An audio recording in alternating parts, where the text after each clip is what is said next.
Kalian tahu nggak? Ada nih satu film yang bercerita tentang seorang pria yang akhirnya menemukan dirinya sendiri dalam bentuk yang berbeda. Film ini awalnya kelihatan kayak cerita pasangan pelukis biasa bernama Einar dan Gerda. Tapi semuanya mulai berubah ketika Einar diminta Gerda untuk jadi model wanita buat lukisannya. Dari situ muncul nih sosok lain dari dalam diri Einar yang bernama Lily. Semua dimulai waktu Gerda butuh model wanita buat lukisannya. Tapi karena modelnya nggak datang, akhirnya dia minta Einar buat bantu pakai stocking dan sepatu wanita. Awalnya Einar jelas canggung banget, tapi demi istrinya, dia rela nahan malu nih. Tapi ada satu momen penting. Pas dia nyentuh kainnya dan lihat dirinya di cermin, di situ ekspresinya berubah cuy. Ini bukan lagi sekedar main-main, tapi kayak ada rasa nyaman yang aneh dan ada sisi lain dirinya yang bangun. Mereka bahkan sempat keluar bareng dengan Einar sebagai Lily, dan di situ Einar ngerasain sesuatu yang belum pernah dia rasain sebelumnya. Dia lebih hidup sebagai Lily. Masuk ke pertengahan hingga akhir film, kita jadi tahu nih kalau Lily nggak muncul gitu aja. Dia sebenarnya udah ada sejak masih anak-anak hingga akhirnya baru munculin diri sekarang. Dan sejak itu, Einar tidak benar-benar pergi nih, tapi berubah menjadi dirinya yang sebenarnya. Yang bikin film ini kuat ada di perubahan Einar jadi Lily. Ini bukan perubahan instan, tapi transformasi secara perlahan. Awalnya cuma main-main aja, tapi lama-lama jadi identitas asli. Einar itu hidup dalam tekanan, dan dia ngerasa ada yang salah, tapi nggak bisa dijelasin. Dan saat Lily muncul, justru disitulah dia ngerasa lebih hidup. Ini nunjukin konflik batin yang dalam, antara jadi diri sendiri atau tetap jadi versi yang diterima orang lain.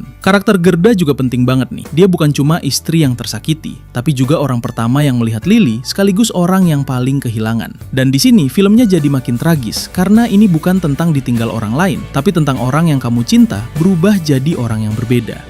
Reassertion of the profundity of love. What an